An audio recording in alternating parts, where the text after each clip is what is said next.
سلامونه ګلونو هیوادوالو، وختونه مو نیکمرغه. په دې هیله چې روغ جوړ اوسئ او هر چیرې چې یاستئ زما د یوټیوب چینل دغه ښکلې په زړه پورې خپرونه وینئ. تاسو ټول ته د زړه له کومې ښه راغلاست وایم. تاسو ټول ته مینه او درنښت وړاندې کوم او په دې هیله یم چې خوشاله، آرامه، سوکاله اوسئ. د خپلو هغو کسانو ترڅنګ چې تاسو ته تل سکون او آرامښت درکوي په تاسو باندې ګران دي او تاسو همیشه د هغوی په خوشحاله لیدلو خوشحاله کیږئ. نو هیله من یم چې د هغوی ترڅنګ خوشحاله او سوکاله او آرامه اوسئ.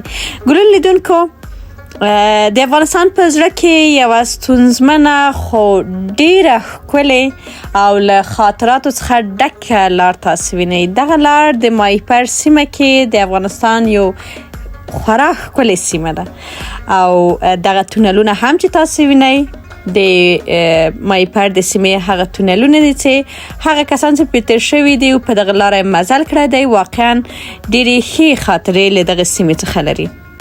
ګلونو لیدونکو، هغه خطرناکه لار چې کابل جلال آباد یو له بل سره نښلوي د نړۍ اووم تر ټولو خطرناکه سړک دی.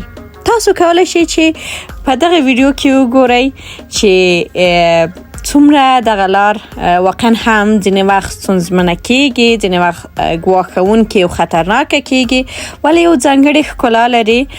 په دغه غرونو کې داسې یو څه نغښتې دي چې د انسان روح او روان د انسان زړه ځان ته جذبوي. کله چې یو وار په دغه لار یا مشرقي ولایتونو ته سفر وکړي له پلازمینې کابل څخه او یا هم برعکس کابل ته راشي، نو په وار د زړه کېږي چې لاړه سي او د ماهیپر له غرونو، له دغه ښکلاو، له دغه سیمې څخه لیدنه وکړي.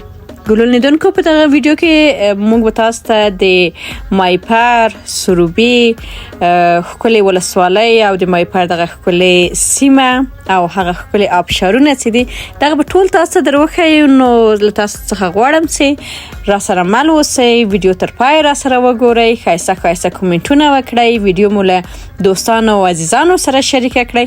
زه ډاډه یم چې د ټولو به د خوښې وړ وګرځي، ځکه چې دا زموږ د هېواد ښکلا ده، زموږ د هېواد یو د ډېرو ښکلو سیمو څخه ده او واقعا زموږ په زړونو کې ځای لري. نو هیله مې همدا ده چې یوټیوب مو نوی سبسکرایب کړئ، حتما یې سبسکرایب کړئ او تر څو نورې ښکلې ویډیوګانې هم تاسو وګورئ او د دې ترڅنګ دغه ویډیو مو هم له عزیزانو سره شریکه کړئ. هو لیدونکو، تاسو د ماهیپر د غرنۍ سیمې لیدونکي یاستئ او د افغانستان یو له ډېرو مهمو مشهورو سرکونو سیمو څخه د ماهیپر سیمه ده چې د کابل جلال آباد لوی لارې په اوږدو کې موقعیت لري. دا لاره د لوړو غرونو او ژورو درو څخه تیریږي او د خپلو ډېرو موړونو او بېساري لیدونکو لپاره خورا مشهوره سیمه ده.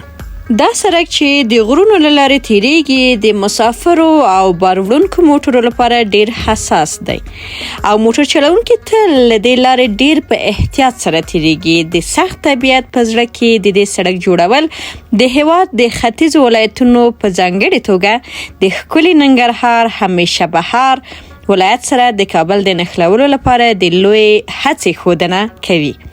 ماهیپر د لوړو غرونو، خطرناکو څنډو او طبیعي ښکلاو سره په افغانستان کې یو له خورا مهمو او ښکلو لارو څخه ګڼل کیږي. پرته له شکه ماهیپر د افغانستان په غرونو کې یو ښکلی آبشار دی. راځو د ماهیپر تونل ته ګلونو لیدونکو. دغه تونل په 1943 لمریز کال د شوروي هېواد په مرسته د محمد داود خان د صدارت په وخت کې د ډګروال محمد نظیم خان په مشرتابه ترسره شو جوړ شو. راځو سروبي ته چې سروبي د کابل یو له هغو ولسوالیو څخه ده چې طبیعي ښکلا لري او ډېر یو ښکلی طبیعت لري. د کال په اوږدو کې د افغانستان دننه او بهر سیلانیانو کوربتوب په غاړه لري. سروبي ولسوالۍ د غرونو په منځ کې د ننګرهار په عمومي سړک کې موقعیت لري او د کابل ولایت یو له خورا تفریحي سیمو څخه ده، چیرته چې خلک د تفریح یا کب نیولو یا هم ماهی خوړلو لپاره حتما کوښښ کوي چې د کال په لړ کې اته څو ځلې ورشي. دا ولسوالۍ ته د رسیدو لپاره د کابل خلک د ګردو غرونو او درو له لارې یوه ښکلې لار سفر کوي او د دې لارې ښکلا څخه خوند اخلي. د دې لارې په اوږدو کې یو له سیاحتي ځایونو څخه هماغه د ماهیپر سیمه او د ماهیپر آبشار دی چې تاسو په ویډیو کې ولیدل او د ماهیپر بند هم یو موسمي بند دی چې یوازې د اوبو د اندازې په زیاتولو سره د برېښنا د تولید توان هم لري. د ماهیپر د اوبو برېښنا بند د کابل ښار څخه 40 کیلومتره لرې د کابل سیند پر غاړه د کابل جلال آباد سړک په اوږدو کې د افغانستان د کابل ولایت سروبي ولسوالۍ په لویدیځه برخه کې موقعیت لري. دا د جاذبې بند چې د هېواد د انرژۍ او اوبو وزارت ملکیت او ساتنه کوي.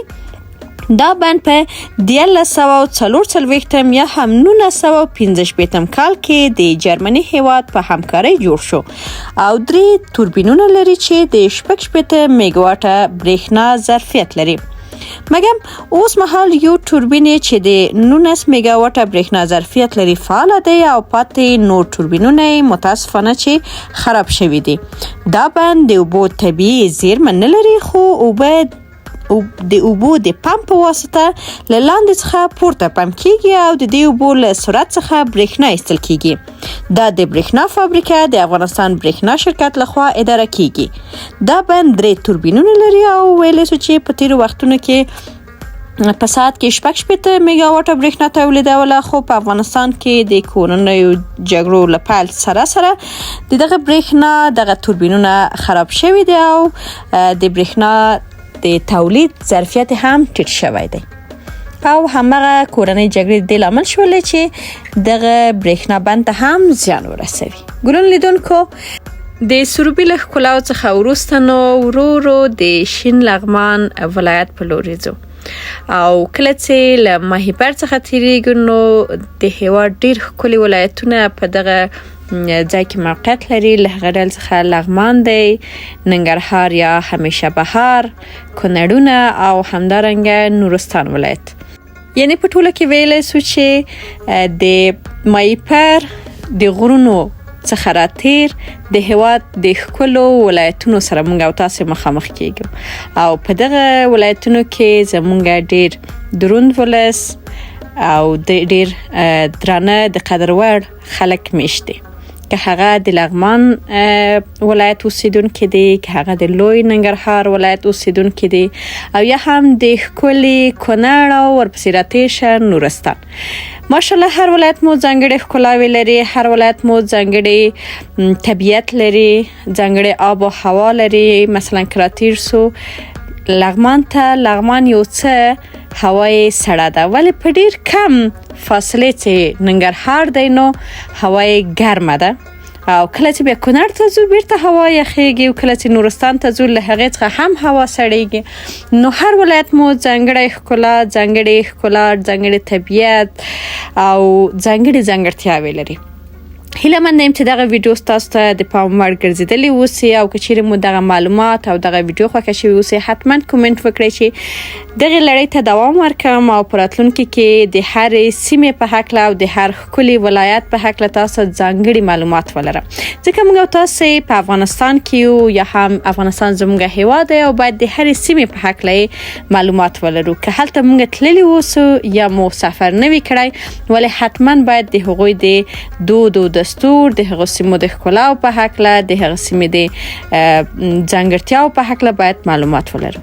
نو ستاسو ملتیا را سره شرط ده، حتما ښایسته نظرونه مو را سره شریک کړئ ځکه ستاسو ښکلي نظرونه ماته مثبت انرژي راکوي او ما دې ته اړ کوي چې زه کوښښ وکړم دغسې ښکلي خپرونې تاسو ته وړاندې کړم او جوړې کړم. تر بلې خپرونې ګلونو لیدونکو، تاسو ټول په لوی او بښونکي رب سپارم. په ځانونو باندې ډیر زیات پام ساتئ.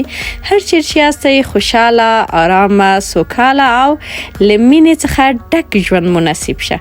همیشه خپل دوستان، عزیزان سره له موږ په دعاګانو کې یاد ساتئ ځکه تاسو زموږ په دعاګانو کې ځای لرئ.